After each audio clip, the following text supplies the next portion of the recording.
una rebelión se gesta en los cielos. Seres inmortales, consumidos por sus propios deseos, desafían el orden establecido. La caída de un dios no es un asunto trivial. Envía ondas de choque a través del cosmos, perturbando el delicado equilibrio de poder.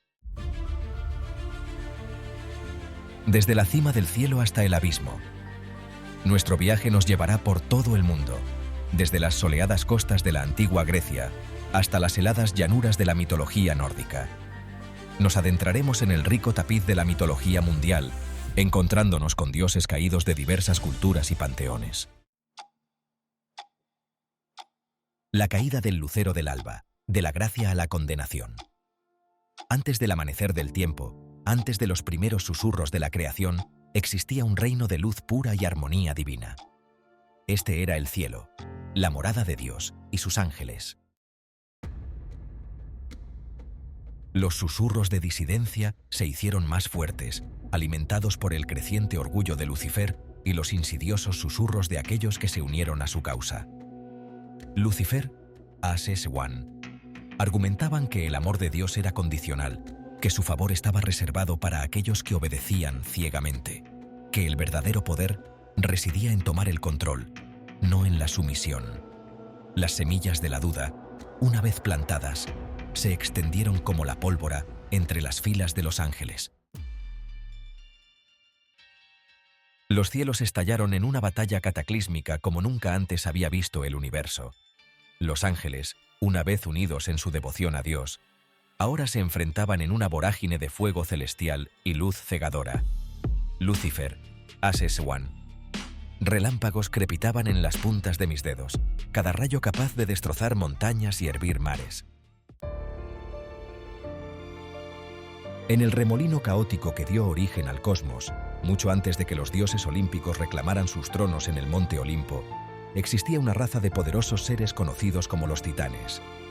Nacidos de la unión de Gaia, la tierra, y Urano, el cielo, eran de tamaño colosal. Sus pasos sacudían los cimientos mismos del mundo. Cronos, Ases tú, fuimos los primeros gobernantes del universo, nuestro reinado una época de poder puro y energía indómita. Sección 2. Semillas de la discordia. Cronos y la profecía del derrocamiento. Impulsado por el miedo a su propia muerte, Cronos, una vez gobernante de un poder puro pero salvaje, descendió en una espiral de paranoia y crueldad. Veía enemigos en cada sombra, amenazas en cada susurro. Sección 3. El auge de los titanes. Un universo en conmoción. A medida que Cronos afianzaba su control sobre el poder, su reinado de terror comenzó a deformar el tejido mismo de la existencia. Las estaciones se volvieron erráticas, los mares se agitaron con tormentas monstruosas y la tierra gimió bajo el peso de su tiranía. El choque entre los titanes y los dioses olímpicos, conocido como la titanomaquia, fue una batalla para la historia. La tierra tembló bajo el peso de su furia. Los cielos lloraron lágrimas de fuego. Esta batalla determinará el destino de todos nosotros. Zeus, blandiendo el poder de sus rayos, lideró la carga contra los titanes. A su lado estaban sus hermanos, Poseidón y Hades. Los titanes lucharon con la fuerza bruta que había definido su reinado. Solo un bando saldrá victorioso, y el precio de la derrota no será otro que el olvido. En el corazón de Asgard, donde los Aesir, los dioses nórdicos, tenían su hogar, una deidad diferente caminaba entre ellos. Este era Loki, el dios embaucador, su risa resonando por los salones de lo divino, un presagio tanto de diversión como de inquietud. Nacido de una giganta y adoptado por Odín, me encontraba a caballo entre los mundos de los dioses y los gigantes, sin pertenecer plenamente a ninguno de los dos. Era un maestro del disfraz, capaz de cambiar su forma a voluntad, su verdadera naturaleza una llama parpadeante, imposible de aprehender por completo. A medida que la sed de poder de Loki crecía, sus bromas se transformaban en actos de sabotaje calculados. Susurraba mentiras venenosas en los oídos de los dioses, sembrando la discordia y la desconfianza entre ellos. Manipulaba los acontecimientos desde las sombras, mis acciones sutiles, pero sus repercusiones se extendían por Asgard y más allá. Orquesté el robo del cabello dorado de Sif, Un acto de crueldad que encendió la ira de Thor y casi sumió a Asgard en una guerra con los enanos. Engañé al dios ciego Hödr para que matara a su propio hermano, Balder, el dios de la luz, sumiendo a los 9 reinos en la oscuridad y la desesperación. Con cada acto de traición, la frágil paz de Asgard se desmoronaba un poco más. Los Aesir, cegados al principio por el encanto de Loki y sus propios conflictos internos, no comprendieron el alcance total de su traición. Atribuyeron sus acciones a la travesura, a su naturaleza embaucadora, sin ver la malicia calculada que alimentaba cada uno de sus movimientos. Pero a medida que las consecuencias de mis actos se volvían más graves, una escalofriante comprensión se apoderó de ellos. Yo no era un simple embaucador travieso, era una fuerza del caos, un catalizador de la destrucción, y mi objetivo final seguía envuelto en el misterio. Su confianza destrozada, su unidad fracturada, los Aesir se encontraron atrapados en una red tejida por Loki. Sus intrincadas intrigas, tejidas con mentiras, traición y manipulación, los habían atrapado a todos, dejándolos vulnerables a las fuerzas de la oscuridad que acechaban más allá de las fronteras de Asgard. El escenario estaba preparado para una confrontación final, un enfrentamiento cataclísmico que determinaría el destino de dioses y mortales por igual. Asgard temblaba, no por las ruidosas fiestas de los dioses, ni por los atronadores golpes del martillo de Thor. Este temblor se originaba en un miedo más profundo, una premonición de fatalidad que se cernía sobre el reino dorado. El Ragnarok, el crepúsculo de los dioses, el fin profetizado de todas las cosas, se acercaba. Y en el corazón de este apocalipsis inminente se encontraba Loki, cuya risa resonaba ahora con una frialdad escalofriante. Sus ojos ardían con un fuego gélido. Mi red de engaños había atrapado no solo a los Aesir, sino que también había desatado fuerzas antiguas y terribles sobre los 9 reinos. Los gigantes rompieron sus antiguas ataduras.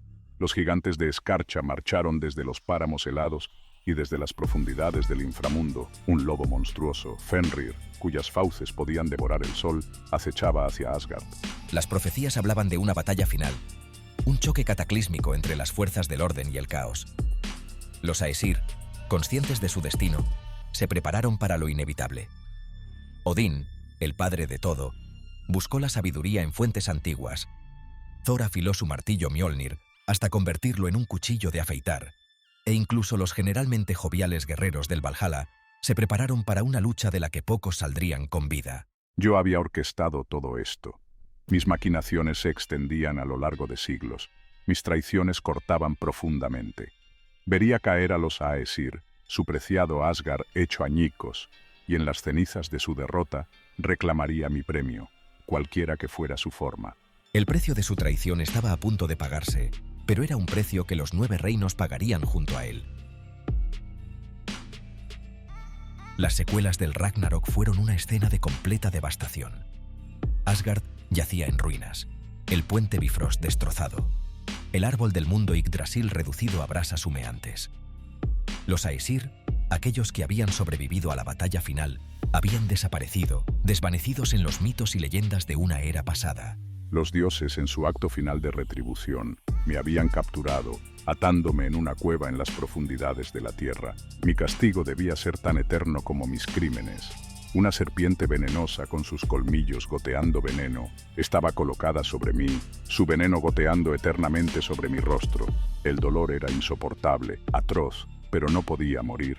Era un dios, e incluso en la derrota, mi destino estaba ligado a la existencia. Su esposa, Sigyn, fiel incluso en su caída, sostenía un cuenco sobre él, recogiendo el veneno antes de que pudiera tocarlo.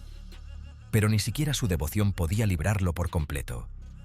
Cada vez que el cuenco se llenaba y ella tenía que apartarse para vaciarlo, el veneno tocaba su piel, haciéndole retorcer de agonía, sus gritos resonando por los vacíos pasillos del inframundo. Mi castigo era un reflejo de mis crímenes, un ciclo interminable de dolor y tormento. Había sembrado el caos, y ahora me veía obligado a cosechar su amarga cosecha. Su historia, una advertencia sobre la naturaleza seductora del poder y las devastadoras consecuencias de la ambición desenfrenada, servía como recordatorio de que incluso los dioses no están por encima del alcance del destino. Desde las llanuras heladas de la mitología nórdica, nuestro viaje nos lleva a los vibrantes y místicos paisajes de la antigua India. Aquí, En medio de los Himalayas y el Ganges, un panteón diferente de dioses y demonios luchaba por el control del universo. En el corazón de este drama cósmico estaban los Devas, que representaban el orden, y los Asuras, que encarnaban el caos. Buscaban derrocar el orden establecido y reclamar el universo como propio. Era un recordatorio de que incluso en el reino de lo divino, el equilibrio era frágil. Las batallas entre los Devas y los Asuras eran legendarias, relatadas en poemas épicos y representadas en intrincadas tallas en antiguos templos. No eran simples escaramuzas entre mortales, eran enfrentamientos cósmicos que abarcaban milenios. Sus campos de batalla se extendían desde los cielos más altos hasta los abismos más profundos. Los Asuras, aunque a menudo representados como monstruosos y grotescos, no carecían de fortalezas. Poseían una inmensa fuerza física, manejaban una poderosa magia y su ambición alimentaba una búsqueda implacable de sus objetivos. Forjaban alianzas con fuerzas oscuras, recurrían a conocimientos prohibidos y su astucia a menudo tomaba a los Devas por sorpresa. Los Devas, aunque superados en fuerza bruta, confiaban en su unidad, su adhesión al Dharma y las bendiciones de la Trinidad Suprema. No luchaban por la gloria personal ni por el poder, sino por la preservación del equilibrio y el bienestar de todos los seres. Sus armas estaban imbuidas de energía divina, sus estrategias guiadas por la sabiduría y sus corazones permanecían firmes incluso ante obstáculos abrumadores. Sin embargo, a pesar de sus mejores esfuerzos, los Devas a menudo se encontraban en desventaja. Los Asuras, impulsados por su insaciable sed de poder, parecían fortalecerse con cada conflicto que pasaba.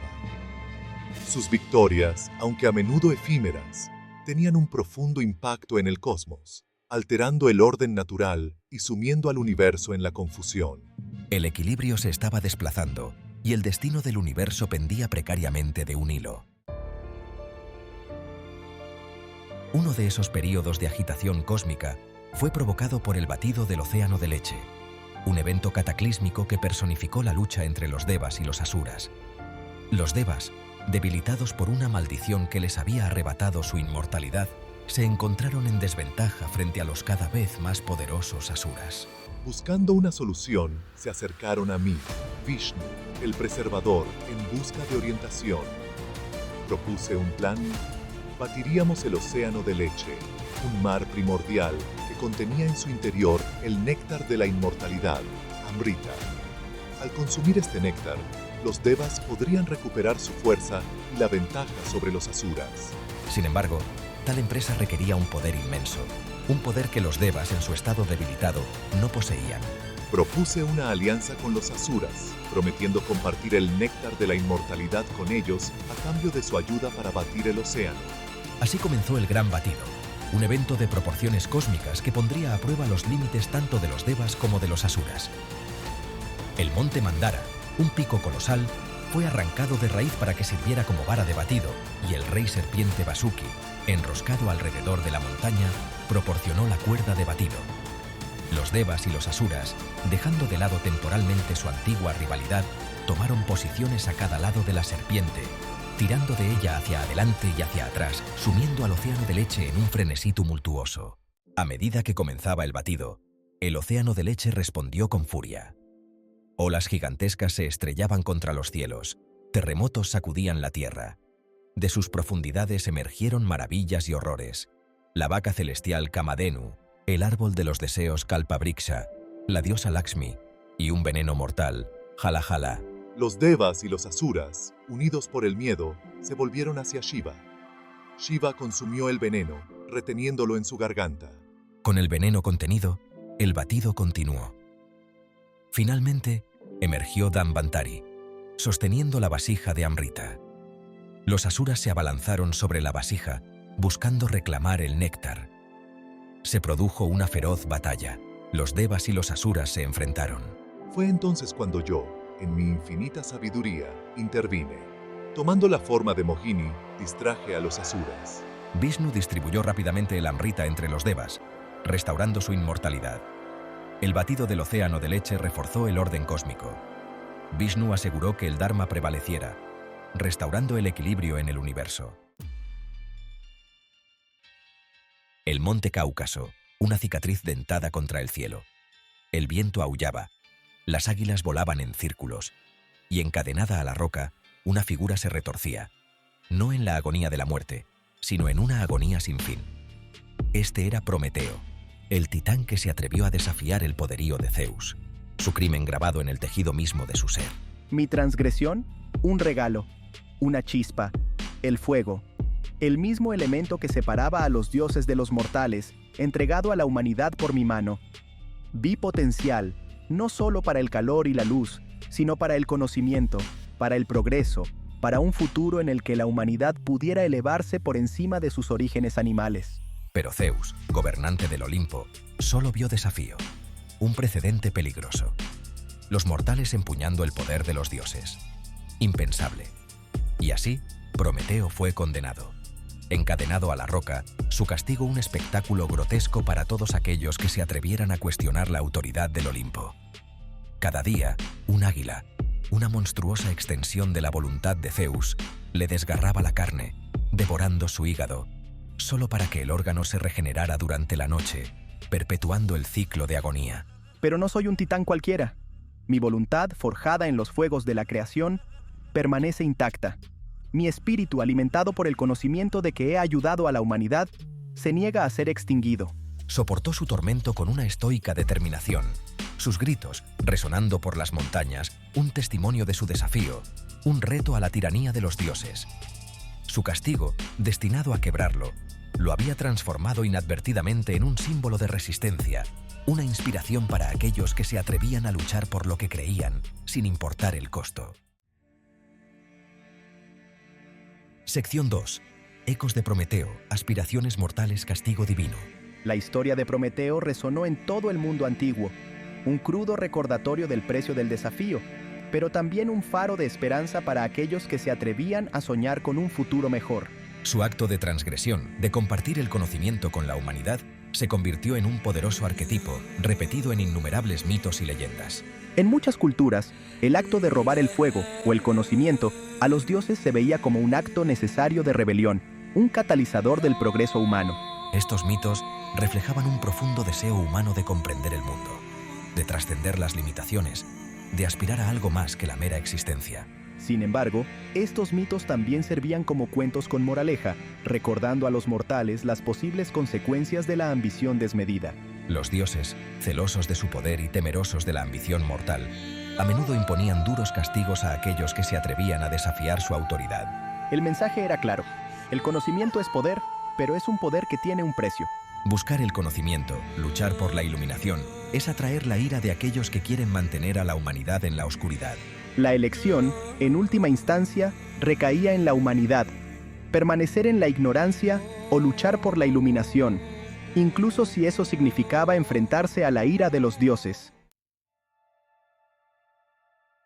Sección 3. La carga de Sísifo. La absurda esencia del trabajo eterno. Este era Sísifo, el rey de Éfira, condenado por su astucia y su desafío a los dioses. Había engañado a los dioses, había burlado a la muerte y su arrogancia no conocía límites. Su tarea era sencilla, pero absolutamente agonizante en su repetición. Justo cuando la victoria parecía estar al alcance, la roca rodaba de nuevo hasta el fondo. Verse obligado a repetir la misma tarea sin sentido durante toda la eternidad era un tormento que lo corroía en lo más profundo de su ser. Se convirtió en un símbolo del espíritu humano perdurable, de la capacidad de encontrar un propósito incluso ante lo absurdo. Sección 1. El atractivo imperecedero de los ángeles caídos.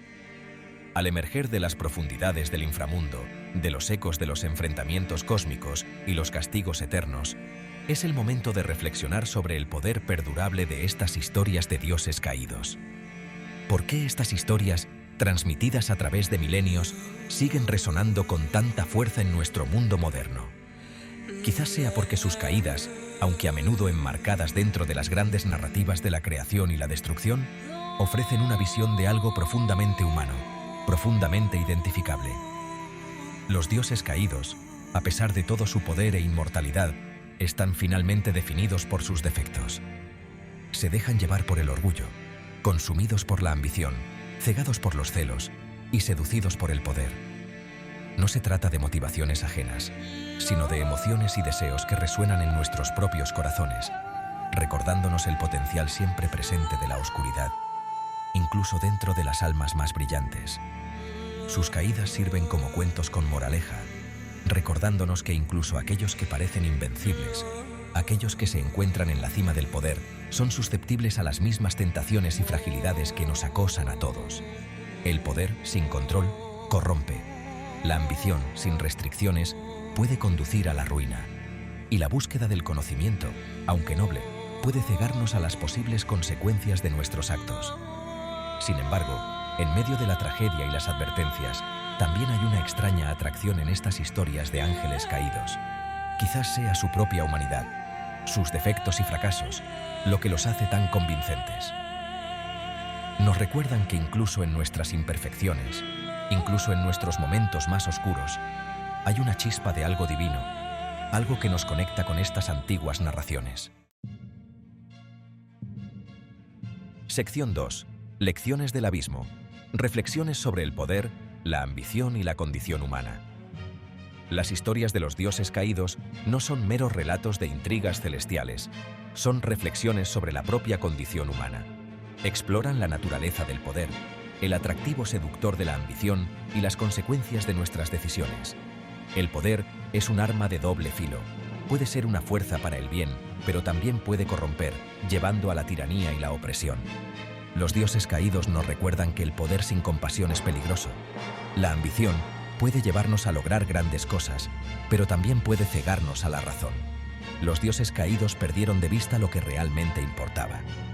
Sus caídas son un cuento con moraleja sobre la importancia de la sabiduría y la compasión. Las decisiones que tomamos configuran nuestros destinos y el mundo que nos rodea. Sección 3. De los mitos antiguos a las narrativas modernas. El poder imperecedero de la narración. Las historias de los dioses caídos, aunque arraigadas en tradiciones antiguas, siguen resonando en nuestro mundo moderno. Han trascendido sus orígenes mitológicos, sus temas y arquetipos se han tejido en la propia trama de nuestra conciencia colectiva.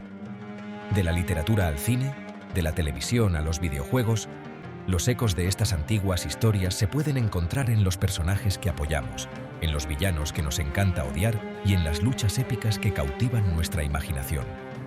El ángel caído, el héroe trágico, la seductora tentadora, estos arquetipos, nacidos en la noche de los tiempos, siguen configurando nuestra comprensión del bien y del mal, del heroísmo y la villanía, del destino y el libre albedrío. Estas historias, independientemente de su origen o medio, apelan a algo fundamental dentro de la experiencia humana.